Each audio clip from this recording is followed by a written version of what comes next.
Prisoner of Azkaban, the third book.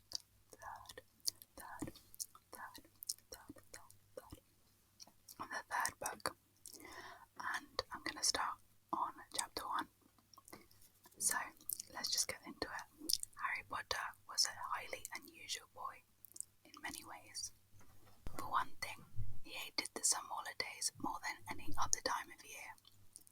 For another, he really wanted to do his homework, but was forced to do it in secret in the dead of night, and he also happened to be a wizard. It was nearly midnight and he was lying on his stomach in bed, the blankets drawn right over his head like a tent, a flashlight in one hand, and a large leather-bound book, A History of Magic by Mathilda Bagshot, propped open against the pillow. Harry moved the tip of his eagle feather quill down the page, frowning as he looked for something that would help him write his essay. Witch burning in the 14th century was completely pointless. Discuss. The quill paused at the top of a likely-looking paragraph. Harry pushed his round glasses up the bridge of his nose and moved his flashlight closer to the book and read, "Non-magic people, or more commonly known as muggles, were particularly afraid of magic in medieval times, but not very good at recognizing it. On the rare occasion that they did catch a real witch or wizard, burning had no effect whatsoever. The witch or wizard would perform a basic flame-freezing charm and then pretend to shriek with pain while enjoying a gentle tickle. Indeed, Gwendoline, the weird, enjoyed being burned so much that she allowed herself to be caught no less than 47 times in various disguises." Harry put his quill between his teeth and reached underneath for a pillow. Underneath his pillow were his ink bottle and a roll of parchment. Slowly and very carefully he unscrewed the ink bottle, dipped his quill into it, and began to write, pausing every now and then to listen, because if any of the Dursleys heard the scratching of his quill on their way to the bathroom, he'd probably find himself locked in the cupboard under the stairs for the rest of the summer.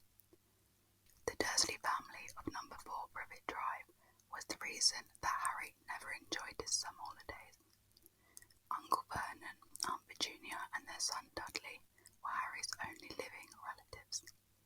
They were muggles and they had a very medieval attitude towards magic.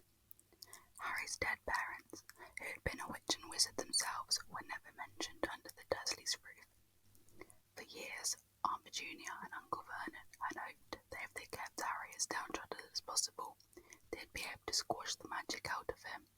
To their fury, they had been unsuccessful. These days they lived in terror of anyone finding out that Harry had spent most of the last 2 years at Hogwarts School of Witchcraft and Wizardry. The most they could do, however, was to lock away Harry's spellbooks, wand, cauldron and broomstick at the start of the summer break, and forbid him to talk to the neighbours. The separation from his spellbooks had been a real problem for Harry, because his teachers at Hogwarts had given him a lot of holiday work. One of the essays, a particularly nasty one about drinking potions, was for Harry's least favourite teacher, Professor Snape, who would be delighted to have an excuse to give Harry detention for a month. Harry had therefore seized his chance in the first week of the holidays. While Uncle Vernon and Aunt Petunia and Dudley had gone out into the front garden to admire Uncle Vernon's new company car, in very loud voices so that the rest of the street would notice it too, Harry had crept downstairs, picked the lock on the cupboard under the stairs, grabbed some of his books and hidden them in his bedroom. As long as he didn't leave spots of ink on the sheets, the Dursleys need never know that he was studying magic by night. Harry was particularly keen to avoid trouble with his aunt and uncle at the moment, as they were already in an especially bad mood with them, or because he had received a telephone call from a fellow wizard 1 week into the school vacation. Ron Weasley, who was one of Harry's best friends at Hogwarts, came from a family of wizards. This meant he knew a lot of things Harry didn't, but had never used a telephone before. Most unluckily, it had been Uncle Vernon who had answered the call. Vernon Dursley speaking. Harry, who had voice answer. Hello, hello, can you hear me? I want to talk to Harry Potter. Ron was yelling so loudly that Uncle Vernon jumped and held the receiver a foot away from his ear, staring at it with an expression of mingled fury and alarm. Who is this? He roared in the direction of the mouthpiece. Who are you? Ron Weasley, Ron bellowed back, as though he and Uncle Vernon were speaking from opposite ends of a football field. I'm a friend of Harry's from school. Uncle Vernon's small eyes swiveled around Harry, who was rooted to the spot. There is no Harry Potter here, he roared, now holding the receiver at arm's length as though frightened it might explode. I don't know what school you're talking about. Never contact me again. Don't come near my family. And he threw the receiver back onto the telephone, as if dropping a poisonous spider. The fight that had followed had been the worst one ever. How dare you give this number to people like you? Uncle Vernon had roared, spraying Harry with spit. Ron obviously realised that he couldn't trouble Harry into trouble because he hadn't called again. Harry's other best friend from Hogwarts, Hermione Granger, hadn't been in touch either. Harry suspected that Ron had warned Hermione not to call, which was a pity because Hermione was the cleverest witch in Harry's year, had Muggle parents, knew perfectly well how to use a telephone, and would probably have enough sense to say that she was not from Hogwarts. So, Harry had had no word from any of his visiting friends for 5 long weeks, and this summer was turning out to be almost as bad as the last one. There was just one very small improvement. After swearing that he wouldn't use her to send letters to any of his friends, Harry had been allowed to let his owl Hedwig out at night. Uncle Vernon had given in because of the racket Hedwig made if she was locked in her cage all the time. Harry finished writing about Wendell in the Weird and paused to listen again.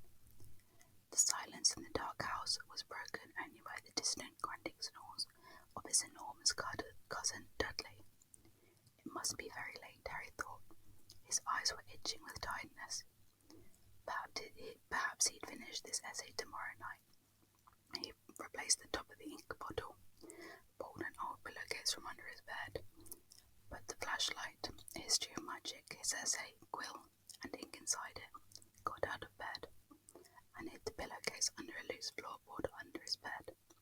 Then he stood up, stretched, and checked the time on the luminous alarm clock on his bedside table. It was 1 o'clock in the morning. Harry's stomach gave a funny jolt. He had been 13 years old without realising it for a whole hour. Yet another unusual thing about Harry was how little he looked forward to his birthdays. He had never received a birthday card in his life. The Dursleys had completely ignored his last 2 birthdays, and he had no reason to suppose they would remember this one. Harry walked across the dark room, past Hedwig's large empty cage, to the open window. He leaned on the sill, the cool night air pleasant on his face after a long time under the blankets. Hedwig had been absent for 2 nights now. Harry wasn't worried about her. She'd been gone this long before, but he hoped she'd be back soon. She was the only living creature in this house who didn't flinch at the sight of him. Harry, though still rather small and skinny for his age, had grown a few inches over the last year. His jet black hair, however, was just as it had always been, stubbornly untidy, whatever he did to it. The eyes behind his glasses were bright green, and on his forehead, clearly visible through the hair, was a thin scar, shaped like a bolt of lightning. Of all the unusual things about Harry, this scar was the most extraordinary of all. It was not, as the Dursleys had pretended for 10 years, a souvenir of the car crash that had killed Harry's parents, because Lily and James Potter had not died in a car crash. They had been murdered by the most feared dark wizard for 100 years, Lord Voldemort. He had escaped from the same attack with nothing more than a scar on his forehead, where Voldemort's curse, instead of killing him, had rebounded upon its originator. Barely alive, Voldemort had fled. memories with him at Hogwarts, remembering their last meetings as he stood at the dark window. Harry had to admit he was lucky even to have reached his 13th birthday. He scanned the starry sky for a sign of Hedwig, perhaps soaring back to him with a dead mouse dangling from her beak, expecting praise. Gazing absently over the rooftops, it was a few seconds before Harry realised what he was seeing.